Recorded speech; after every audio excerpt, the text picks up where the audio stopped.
जैस हेलो, जैसा कि आप जानते हैं मैं हिंदी साहित्य का इतिहास वीडियो लोड करती हूँ। तो आप इसे सुनकर जेआरएफ, नेट और पीजीटी, टीजीटी अन्य मुख्य परीक्षाओं में लाभ उठा सकते हैं। तो ये किताब बहुत इम्पॉर्टेंट है। अभी तक हमने आपको पेज नंबर 522 तक लोड कर चुकी हैं। आज है हिंदी साहित्य का इतिहास, पेज नंबर 523। तो देखिए, देवी प्रसाद पूर्ण जी का उल्लेख पुरानी धारा के भीतर हो चुका है। वे ब्रज भाषा का परंपरा के बहुत ही प्रौढ़ कवि थे और जब तक जीवित रहे अपने रसिक समाज द्वारा उस परंपरा को पूरी चहल पहल बनाए रहे। उक्त समाज की ओर से रसिक वाटिका नाम की एक पत्रिका निकली थी, जिसमें उस समय के प्रयासक ब्रजभाषा कवियों की सुंदर रचनाएं छपती थी। जब संवत 1977 में पूर्ण जी का देहावसान हुआ, उस समय उक्त समाज निर्बल सा हो गया और रसिक समाजी है चकोर चहुओर हेरे, कविता को पूरन कला निधि कीते गयो। ये रजनीश ने उनके बारे में लिखा कविता के रूप में।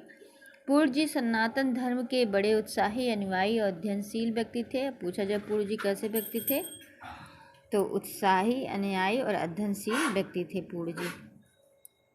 ठीक है,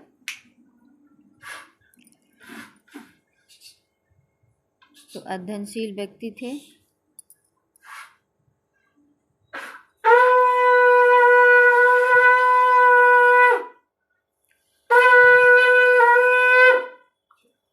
उत्साही, अनुयायी, अध्ययनशील व्यक्ति थे और वेदांत में उनकी अच्छी गति थी। सभा समाजों में प्रति उनका बहुत उत्साह रहता था और उनके अधिवेशनों में अवश्य कोई ना कोई कविता पढ़ते थे। देश में चलने वाले आंदोलन जैसे स्वदेश को भी उनकी बाणी प्रतिनिधित्व करती थी।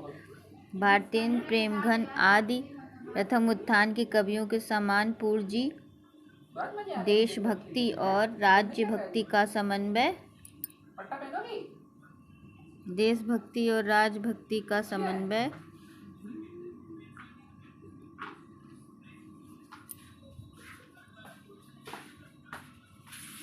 पाया जाता है। बात यह है कि उस समय तक देश के राजनीतिक प्रयत्नों में अवरोध या विरोध का बल नहीं आया था और लोगों की पूरी तरह धड़क नहीं खुली थी। अतः उनकी रचना में यदि एक और स्वदेशी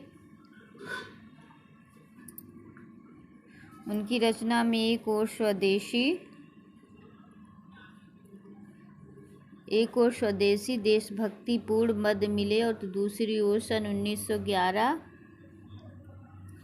वाले दिल्ली दरबार में ठाट बाट का वर्णन तो आश्चर्य न करना चाहिए।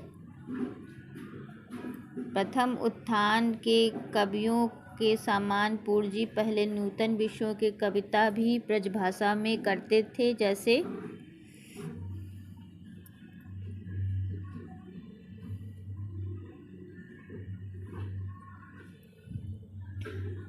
देखिए, विगत आलस की रजनी भई, रुचिर उधम की धुति छे गई।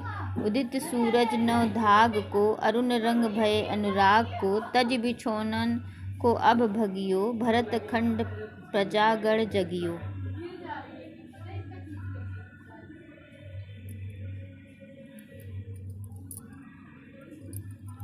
इस प्रकार ग्राम संग्राम, निंदा आदि अनेक विषयों पर उनकी रचनाएं ब्रजभाषा में ही है।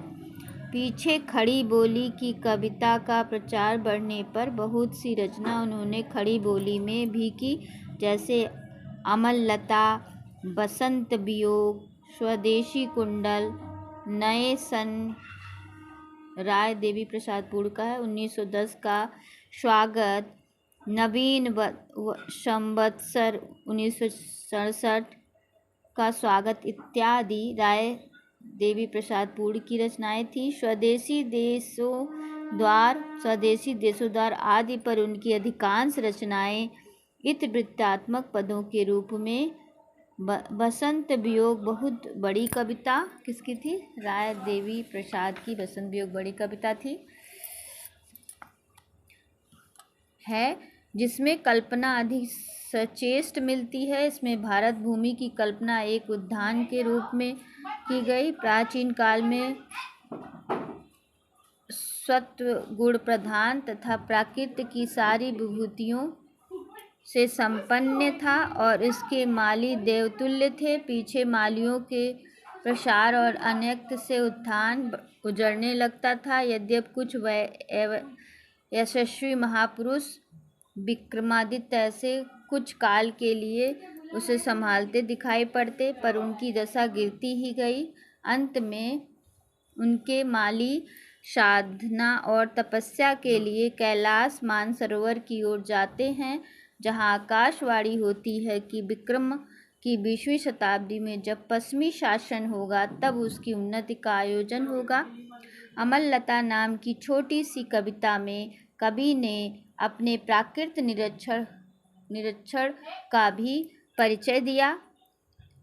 ग्रीष्म में जब वनस्पति के सारे पेड़ पौधे झुलसे से रहते हैं और कहीं प्रफुल्लता नहीं दिखाई देती, उस समय अमलतास चारों ओर फूल कर अपनी प्रीत प्रभा फैला देती है। इससे कवि भक्ति के महत्व का संकेत ग्रहण करता है। देखिए कविता। देख तव वैभव द्रुमकुल संत, विचार उसका सुखद निदान, करे तो विषय काल को मंद, गया उस सामग्री पर ध्यान, रंगा निज प्रभु ऋतुपति के रंग, द्रुमों में अमर लता तू भक्त, इसी कारण निदाग प्रतिकूल, दहन में तेरे रह अशक्त। पूर्ण जी की कविताओं का संग्रह पूर्ण संग्रह के नाम से प्रकाशित हो चुका है। इनकी खड़ी बोली की रचना के कुछ उदाहरण नीचे दिए जाते हैं। नंदन वन का सुना नहीं है किसने नाम, मिलता है जिसमें देवों को भी आराम, उसके भी बासी सुख राशि उग्र हुआ यदि उसका भाग, आकर के इस सुकुमाकर में आकर के इस कुसुमाकर में करते हैं नंदन रुचि त्याग, है उत्तर में कोट शैल सम तुंग विशाल, विमल सघन हिमवालित ललित धवलित सब काल, हे नर दक्षिण इसके दक्षिण पश्चिम पूर्व, है अपार जल के परिपूरित कोश अपूर्व, पवन देवता गगन पथ में सुगत घटों में लाकर नीर, सींचा करते यह उपवन करके सदा कृप गंभीर, कर देते हैं बाहर भुनगों का परिवार, तब करते हैं किस उदुम्बर का आहार, परीक्षा गृह विचार तरुण को नहीं हिलाते, गजवृंद हंस भृंग हिंसा के भय से छाते नहीं बंद अरविंद, धेनु वत्स जब छक जाते हैं पीकर क्षीर, तब कुछ दोहराते हैं गौओं को चतुर अहीर, लेते हैं हम मधु केसों से मधु जो गिरे आप ही आप, मक्खी तक निदान इस थल की पाती नहीं कभी संताप। बसंत वियोग की कविता है, किसका है? तो ये कविता है कवि राय देवी प्रसाद पूर्ण की। आगे देखिए। सरकारी कानून कर पूरा ध्यान, कर सकते हो देश का सभी तरह कल्याण, सभी तरह कल्याण देश का कर सकते हो, करके कुछ उद्योग सोग सब कर सकते हो, जो हो तुम में जान आपदा भारी सारी, हो सकती है दूर नहीं बाधा सरकारी। तो नमस्कार, आज ही तक। तो अगला कवि हम लेंगे पंडित नाथूराम शंकर शर्मा, जो नवे कवि हैं।